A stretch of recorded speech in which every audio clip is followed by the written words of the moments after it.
ABC One Television. ABC One Television. ABC One Television. Le leader en actualité. Ok. Bangun di top, ngaji pindah bang.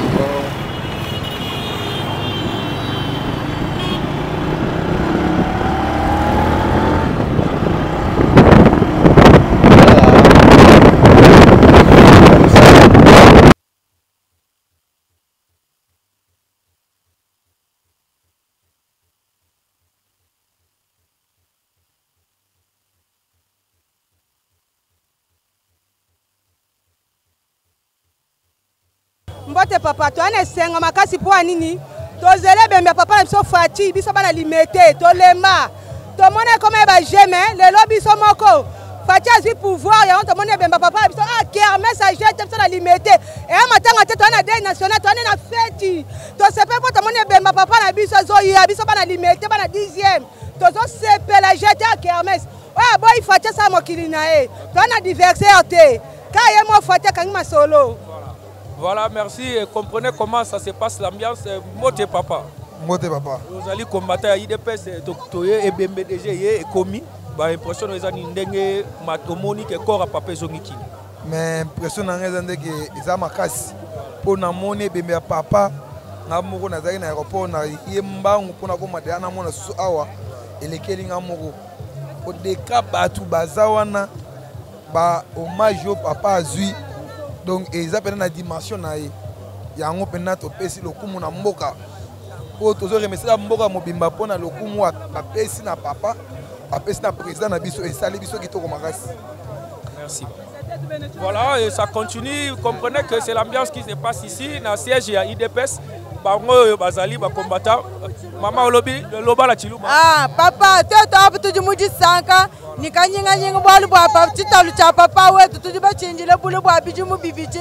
Lelo chitalu cha papa cha kufika mwabewo tuji nidisanga jabunyi nikanyinga nyinga bwa tu kumujila to ni chikondo cha ya bukumushia kunsele mu cimetière wansele. OK, merci. Là c'est la langue nationale en Chiluba. Papa olobi nini?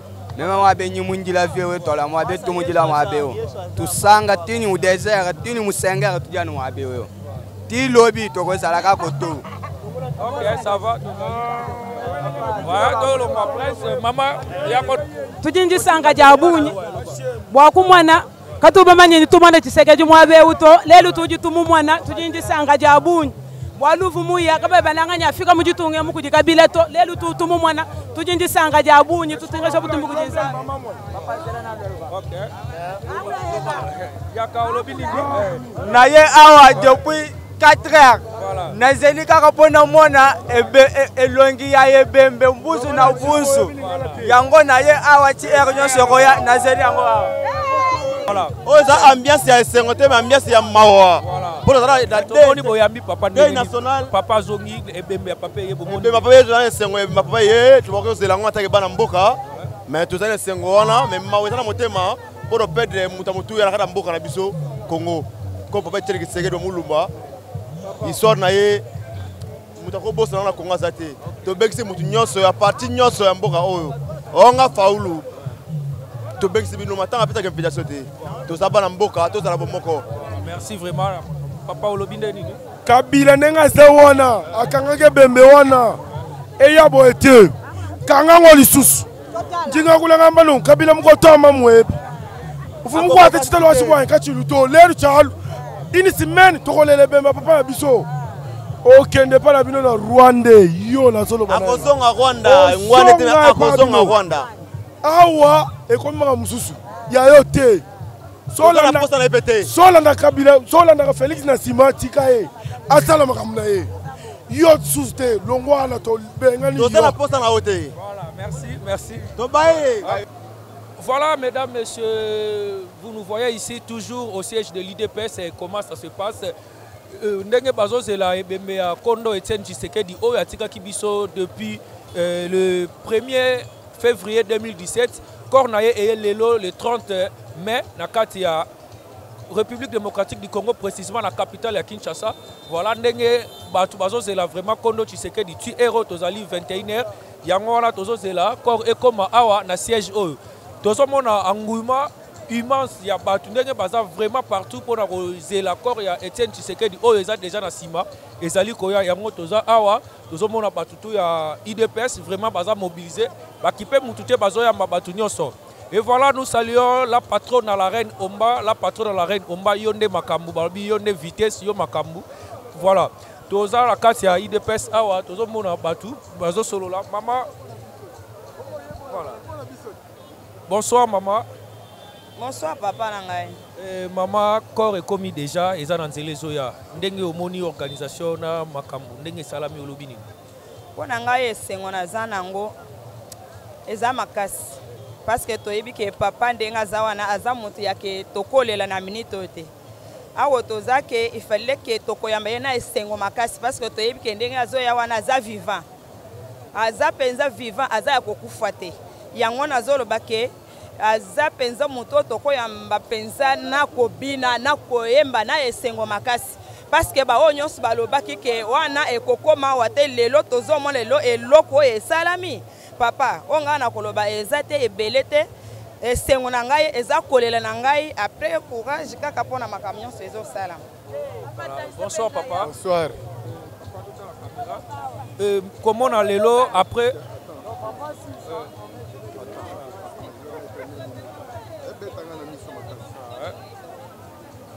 Voilà, on commence.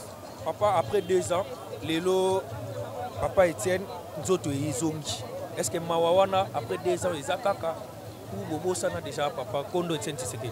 Bon, en quelque sorte, biso na coutume na biso nous les Africains.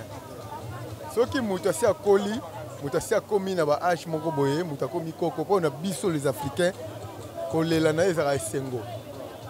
Ezalaka esengo, ezaka plaisir, pour moi que mutu a formé déjà batu ebele. Après c'est vraiment déjà idéologie, yako Longola Kobanga.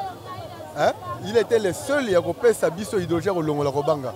Comment Batumsu comment il loba la télévision, surtout à l'époque de Mobutu. Pas au téléma, loba un mot et pas Mobutu. Il était le seul. Pour ça téléma à compter que Mobutu a lobby boye, il y a son petit boy.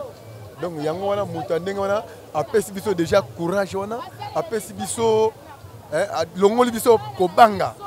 D'où mwana na ye azali ko mériter fruit oyo papa na ye mbuma oyo papa na alia papa aloni mwana nde aye ko buka donc aza ko mériter alia yango parce que ezali souffrance oyo parce que bana musu bazaki tina ba 10 ans bango babande déjà ko souffrir ko kanga bango ko tinda bango boye ko tinda bango bipai na bipai babande ko déjà ko souffrir pour mwana du ba to ndenge wana bako ko buka même kata fruit wana o ndenge botite ba boye fruit pour papa azate assez apesi biso déjà makasi donc tozala na esengo mawana biso eza eboti ekomi esengo donc vraiment nzambe azala na ye toza kozela toza na 10e mérite toza kozela soki aye tokozala na esengo kolela etikali eloko susu ya koraisonner mingi te. Je vous remercie. Merci papa.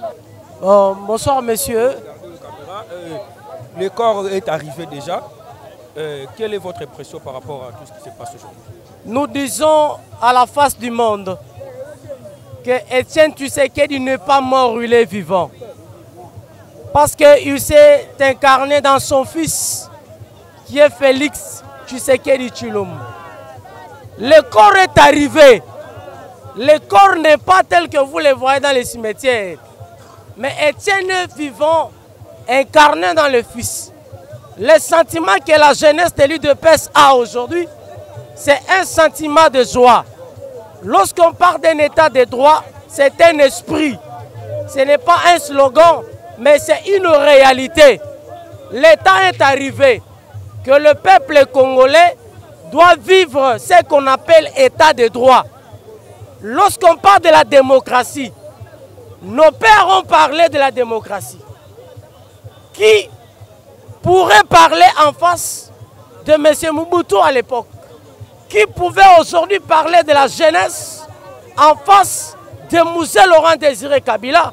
Qui pourrait aujourd'hui parler en lieu et place de la jeunesse par M. Kabila qui vient de nous quitter? Mais il y a un homme qui est resté constant dans ses combats.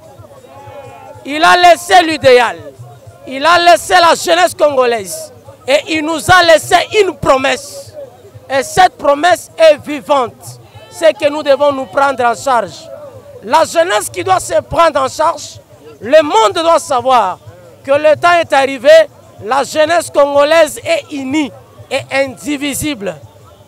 Les ennemis de la jeunesse aujourd'hui, nous allons leur donner la promesse de nous observer. Et là, je lance un mot à notre président Etienne Tshisekedi, qui est vivant. Nous lui disons merci parce qu'il ne nous a pas laissé seuls. C'est comme Jésus-Christ a dit à ses disciples, je m'en vais vers le Père, vous préparez la place. La place que Félix est, c'est la place que son Père avait déjà prédit. La promesse est réalisée aujourd'hui. Je tiens à répondre à la question. Que nous sommes dans la joie et nous confirmons à la face du monde que la jeunesse congolaise, aujourd'hui nous n'allons pas dormir parce que notre héros est arrivé. On nous a privé de son droit de le voir, de l'enterrer vivant, mais aujourd'hui il est rentré. Il n'est pas rentré mort, il est rentré vivant. Nous n'allons pas pleurer. Quand même, vous avez pardonné pendant 2 ans qu'on vous a privé le corps de papa. Vous avez pardonné à ces gens. Je tiens à vous dire, 2 ans, c'est comme 2 jours. Et nous, aujourd'hui, à Kinshasa, tenez bon. Il avait dit, UDPS vaincra. Et la victoire est là. Et vous allez vivre.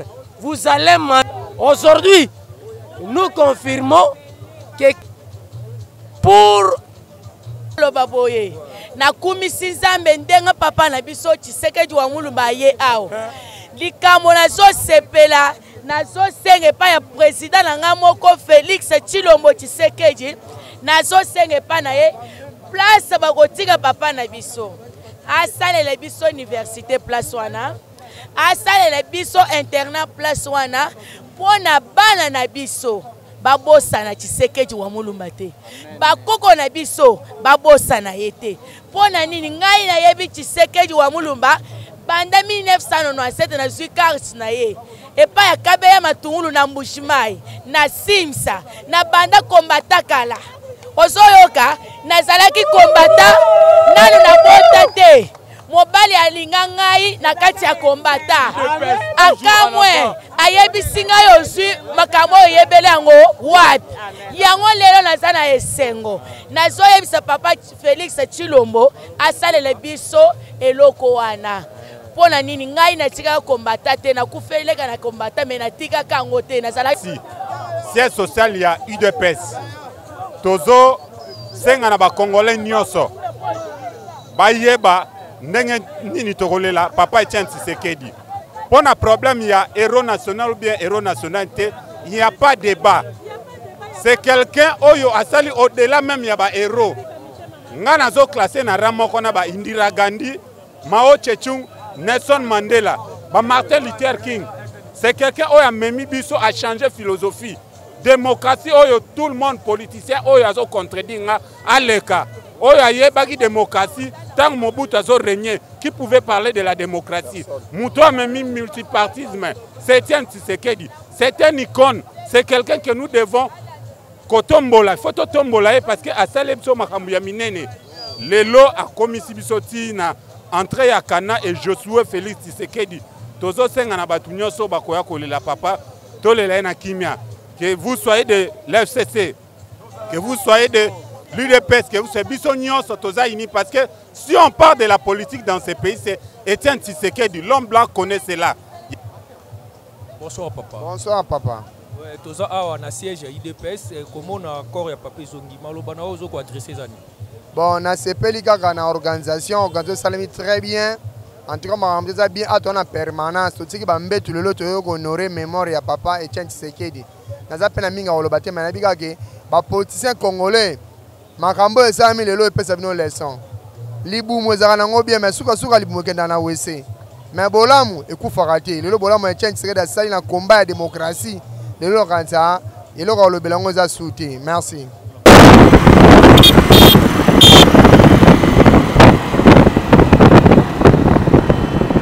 OK.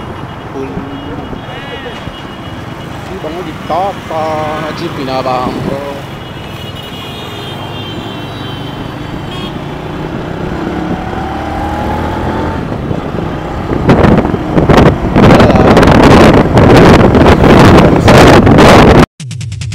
ABC One Television. ABC One Television. Le leader en actualité. Actualité politique de la RDC, d'Afrique et le reste du monde. ABC One Television. Le leader en actualité. Actualité locale et internationale. ABC One Television. ABC One Television. Actualité sportive, le football, boxe et autres. Actualité religieuse en RDC, en Afrique et le monde. Actualité culturelle de tous les pays africains. ABC One Television. Les leaders en actualité, c'est ABC One Television.